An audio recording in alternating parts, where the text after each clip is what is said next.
আমার নাম অঙ্কিতা। আমরা 4 বোন। আমার বাবা অটো চালাতো। খুব কষ্ট করে আমার মা বাবা সংসার চালাতো। আমার 3 দিদির বিয়ে হয়েছিল। বাবা অনেক কষ্ট করে যেমন তেমন করে দিদিদের বিয়ে দিয়েছিল। আমার বিয়ের যখন কথা উঠেছিল তখন বড় দিদি বলেছিল আমার বিয়েটা সে নিজের বাড়ি থেকেই দিবে। জামাইবাবু আমার জন্য একটা ছেলে পছন্দ করেছিল। ছেলেটি ভালো টাকা আয় করত।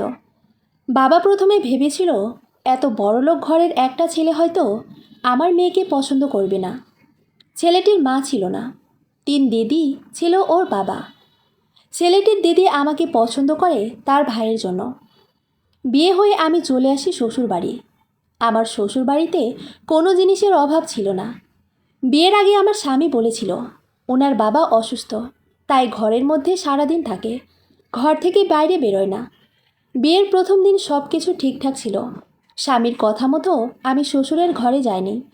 আমার শ্বশুর বাড়িতে কাজের মাসি সবসময় থাকতো, যেহেতু আমার শ্বশুর অসুস্থ মানুষ। আমার ননদেরা সবাই নিজের নিজের সংসারে ব্যস্ত ছিল। আমার স্বামী নিজের অফিসে চলে যেত। ও আমার শ্বশুরের দেখাশোনার জন্য একটা কাজের মাসি সবসময় বাড়িতে থাকতো। দ্বিতীয় দিনও শ্বশুর বাড়িতে সব কিছু ঠিকঠাক ছিল। কাজের মাসি এসে সমস্ত কাজ করে দিয়ে যেত। তৃতীয় দিন সকালে আমি কাজের মাসির অপেক্ষা করছিলাম। বেলা 11টা বাজে, তখনও কাজের মাসি আসেনি। তাই আমি নিজের হাতে শ্বশুরের জন্য খাবার নিয়ে যাই।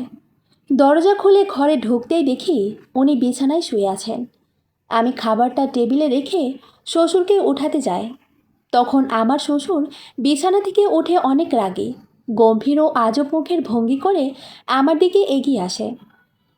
ওনার ভয়ঙ্কর চেহারা দেখে মনে হচ্ছিল যেন আমাকে খেয়ে ফেলবে। বিয়ের পরে আমার স্বামী আমাকে বলেছিল ভুল করে বাবার ঘরে যাবে না। আমার খুব আশ্চর্য লাগতো স্বামীর কথা শুনে, কারণ একটা বয়স্ক মানুষের ঘরে যেতে আমাকে কেন বারণ করত। আমার স্বামীকে খারাপ মনে করতাম যখন সে আমাকে শ্বশুরের ঘরে ঢুকতে বারণ করত। আমার খুব ইচ্ছে করত শ্বশুরের সেবা যত্ন করার। শ্বশুরের গম্ভীর হওয়ার আগের চেহারা দেখে আমি এতটা ভয় পেয়ে গিয়েছিলাম যে আমার গা হাত পা কাঁপছিল। শ্বশুর আমার দিকে আসছিল। আমি ভয়ে পেছন দিকে সরে যাচ্ছিলাম। বাড়িতে কেউ ছিল না, তাও আমি ভয়ে চিৎকার করে আমার স্বামীকে ডাকছিলাম। তখন আমার স্বামীর কথাগুলো মনে পড়ছিল। আমার স্বামী বারণ করেছিল শ্বশুরের ঘরে ঢুকতে। তখন আমার মনে হয়েছিল স্বামীর কথা না শুনে অনেক বড় ভুল করেছি। আমি ভয়ে অনেক কান্নাকাটি করছিলাম। হাত জোর করে শ্বশুরকে বলছিলাম আমাকে ছেড়ে দেন। উনি আমার কোনো কথা শোনেনি।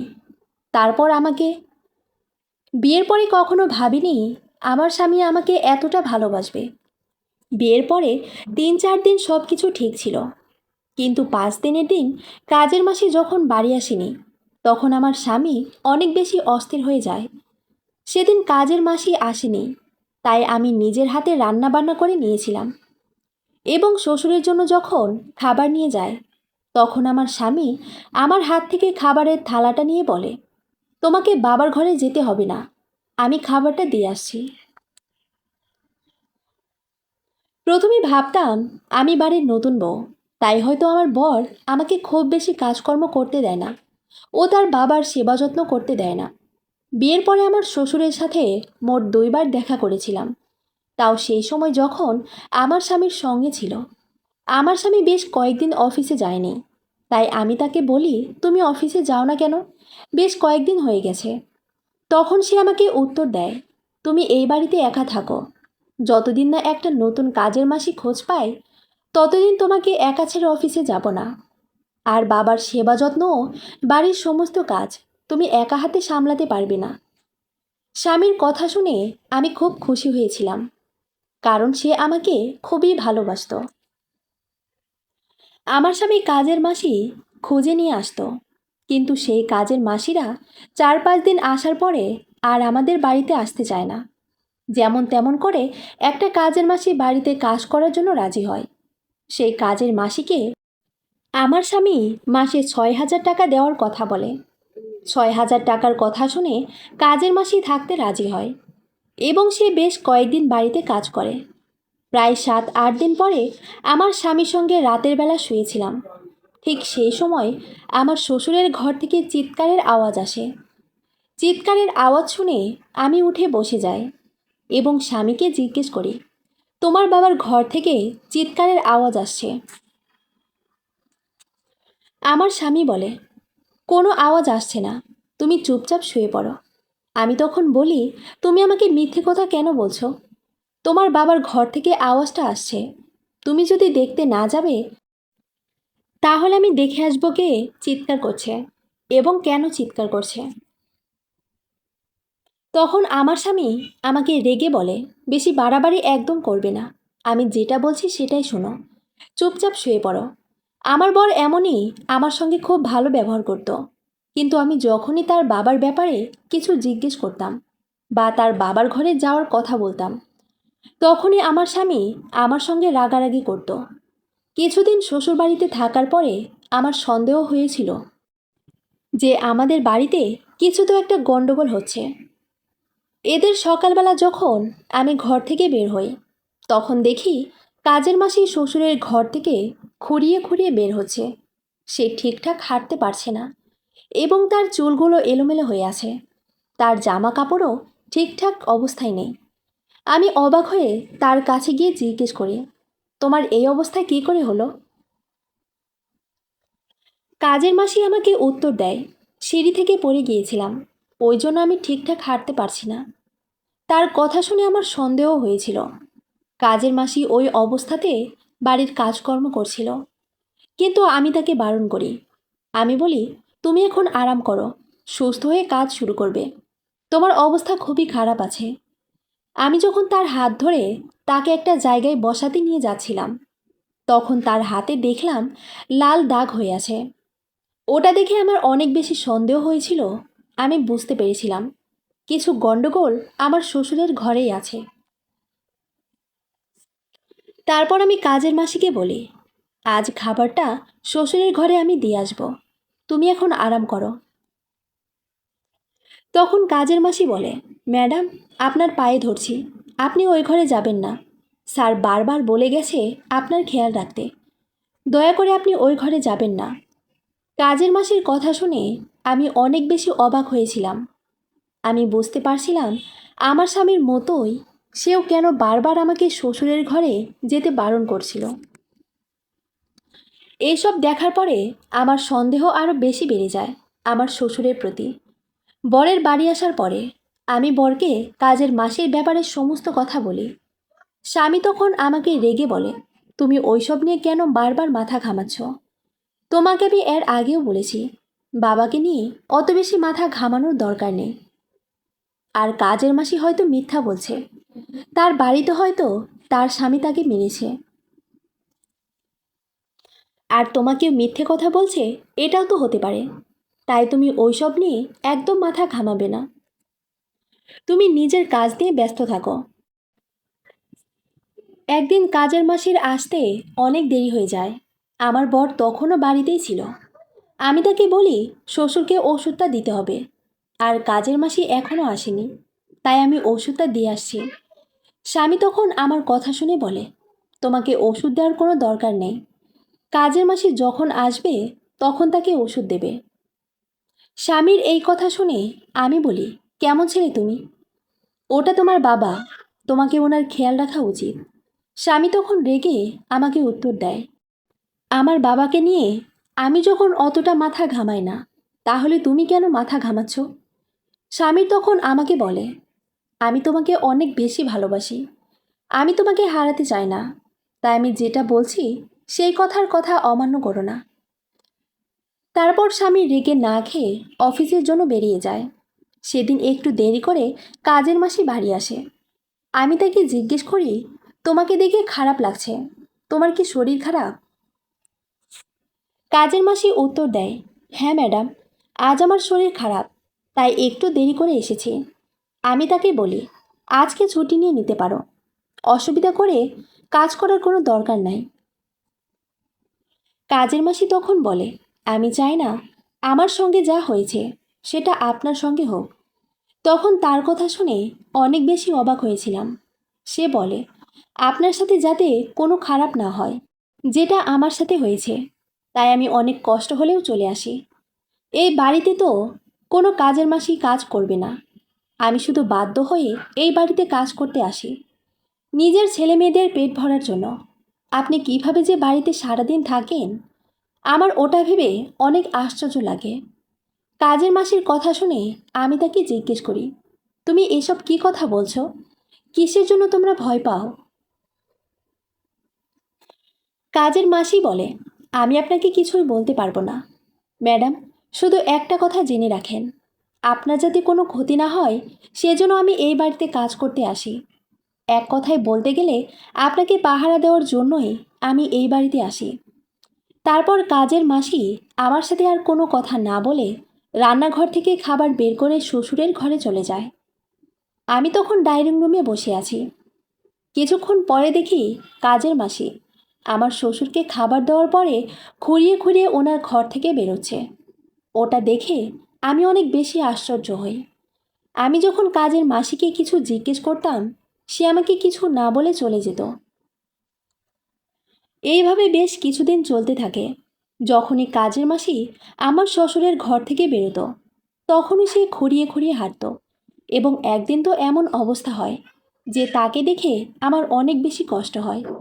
সে আমার শ্বশুরের ঘর থেকে খুঁড়িয়ে খুঁড়িয়ে হাঁটে আর আমার দিকে তাকিয়ে বলে, ভগবান করে যাতে আপনার শ্বশুর মরে যায়। আমাদের বাড়িতে অত বেশি কাজ কাম ছিল না, কিন্তু বিশেষ করে আমার শ্বশুরের সেবার জন্য আমার স্বামী সবসময় কাজের মাসি রাখত। কাজের মাসি সেদিন বলে, আমি বাধ্য হয়ে এই বাড়িতে কাজ করতে আসি, কিন্তু আমি আর সহ্য করতে পারছি না। ম্যাডাম, কালকে আমি আসতে পারবো না। আপনি সাবধানে থাকবেন আর নিজের খেয়াল রাখবেন। এই কথা বলে কাজের মাসি আমার বাড়ি থেকে চলে যায়।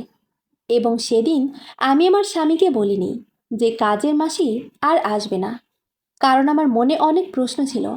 আমি জানতে চেয়েছিলাম আমার শ্বশুর কাজের মাসিদের সঙ্গে এমন কি করেন যে তারা ভয়ে আমার বাড়িতে থাকতে চায় না। এবং কাজের মাসিরা অভিশাপ দিত যাতে আমার শ্বশুর তাড়াতাড়ি মরে যায়। পরের দিন সকালবেলা স্বামী অফিস যাওয়ার জন্য রেডি হয়। তখন আমাকে জিজ্ঞেস করে, সকাল 9টা বাজে, এখনও কাজের মাসি আসে না কেন? কাজের মাসি না আসার কারণে অনেক বেশি অস্থির হয়ে যায়। আমি তখন স্বামীকে বলি, আজ কাজের মাসি একটুখানি দেরি করে আসবে, ওটা নিয়ে তুমি একদম চিন্তা করো না। তুমি খাওয়া দাওয়া করে অফিসের জন্য বেরিয়ে পড়ো, কাজের মাসি ঠিক চলে আসবে। আমি স্বামীকে মিথ্যে কথা বলি এবং সে ভালোবেসে আমার মাথায় হাত বুলিয়ে অফিসের জন্য বেরিয়ে পড়ে। যাওয়ার আগে বলে সাবধানে থাকবে। স্বামী চলে যাওয়ার পরে আমি খাবারের প্লেটটা নিয়ে শ্বশুরের ঘরে যাই। সেখানে দেখি শ্বশুর বিছানায় শুয়ে আছেন। আমি মনে মনে ভাবলাম, আর শ্বশুরের সেবা করার সুযোগ পেয়েছি। আজ আমি তাকে নিজের হাতে ওষুধ দেব। আমি যেই শ্বশুরকে ঘুম থেকে ওঠাতে চাই, তখন দেখি উনি অনেক বড় বড় চোখ করে এবং রেগে আমার দিকে এগিয়ে আসেন। ওনার ভঙ্গি ভঙ্গি দেখে মনে হচ্ছিল যেন খেয়ে ফেলবে, এত বেশি রাগ। চোখ দুটো লাল হয়েছিল। উনি যত আমার দিকে এগিয়ে আসছিলেন, আমি ততই ভয়ে পেছন দিকে সরে যাচ্ছিলাম। একটা সময় দেওয়ালে গিয়ে আমি আটকে যাই। ওনার চোখ দেখে এত বেশি ভয় পেয়েছিলাম, তখন হাত জোর করে বলি, আমাকে যেতে দেন। তখন আমি চিৎকার করে আমার স্বামীকে ডাক দেই। আমি তখন বাড়িতে একাই ছিলাম, জানতাম আমাকে বাঁচানোর জন্য এখন কেউ আসবে না। তারপরে আমি ভয়ে অজ্ঞান হয়ে যাই। কিছুক্ষণ পরে আমার যখন জ্ঞান ফিরে, তখন চোখ খুলে দেখি আমার স্বামীর কোলে মাথা আছে। তখন উঠে আমি কাঁদতে কাঁদতে স্বামীকে জড়িয়ে ধরি। সেও আমাকে জড়িয়ে ধরে। স্বামী আমাকে বলে, তুমি ঠিক আছো তো? তোমার কিছু হয়নি তো? আমি তাকে কাঁদতে কাঁদতে বলি, আমার কিছু মনে নেই। তোমার বাবার ওই রকম রূপ দেখে আমি অনেক বেশি ভয়ে অজ্ঞান হয়ে গিয়েছিলাম। আমাকে এখান থেকে দূরে কোথাও নিয়ে চলো, আমি এই বাড়িতে থাকতে পারবো না। তখন আমার স্বামী আমার মাথায় হাত বুলিয়ে বলে, এই জন্যই আমি তোমাকে বাবার ঘরে যেতে বারণ করেছিলাম, কিন্তু তুমি আমার একটা কথাও শোনোনি। আমি তখন স্বামীকে জিজ্ঞেস করি, তোমার বাবা এরকম মানুষ কেন? স্বামী তখন মাথা নিচু করে বলে, আমার বাবার এখন মাথা খারাপ হয়ে যাওয়ার মতন অবস্থা হয়ে গেছে। কারণ আমার বাবা কোনো মহিলাকে সহ্য করতে পারতো না। আমার মা আমার বাবার জন্যই আত্মহত্যা করেছিল। কারণ আমার বাবা খুব অত্যাচারী মানুষ ছিলেন। আমার মায়ের উপর অনেক মারধর করতেন। আমার দিদিরাও এইসব কারণের জন্যেই বাবার সঙ্গে কোনো সম্পর্ক রাখেনি। ছোটবেলাতে দিদিদের ওপরে অনেক অত্যাচার করত। আমি এ কারণে বাবাকে পছন্দ করি না। আমার বাবার জন্য আমার মা আজ এই পৃথিবী ছেড়ে চলে গেছে। বাবা এত বেশি অত্যাচার করত মায়ের উপরে, মা বাধ্য হয়ে আত্মহত্যা করে। মায়ের আত্মহত্যার পরে বাবা প্রত্যেক দিন রাতে মায়ের স্বপ্ন দেখত, আর সকাল হলেই বলতো সে আমাকে মেরে ফেলবে। বাবা এত বেশি ডিপ্রেশনে চলে যায় যে তার এখন পাগলের মতন অবস্থা হয়ে গেছে।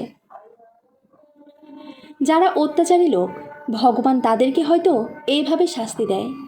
যে লোকগুলো মেয়েদেরকে লার এবং দুর্বল মনে করে, তাদের উপর অত্যাচার করে, সেসব মানুষকে আমি ঘৃণা করি। আমি লজ্জায় তোমাকে এই কথাগুলো বলিনি। আমি জানতাম এইসব জানার পরে তুমিও আমার বাবাকে ঘৃণা করবে এবং ভয় পাবে। এসব বলার পরে আমার স্বামী আমাকে জড়িয়ে ধরে কাঁদতে থাকে। তখন আমি তাকে বুঝিয়ে বলি, যতই হোক উনি তোমার বাবা। তারপর দিন দিন আমার শ্বশুরের অবস্থা খুবই খারাপ হতে থাকে। ওনার অবস্থা এতটাই খারাপ হয়ে যায় যে বাড়িতে উনি যাকেই দেখতেন তাকে মারধর শুরু করতেন এবং কোনো জিনিসপাতি দেখলে ভাঙচুর শুরু করতেন। এসব কারণের জন্য আমার স্বামী ওনাকে ঘরের মধ্যে বন্ধ করে রেখেছিল কিছুদিন, কিন্তু এতে কোনো কাজ হয়নি। তারপর উনি নিজেকে ক্ষতি করতে লাগলেন। যা পেতেন তাই যে নিজের শরীরে আঘাত করতেন।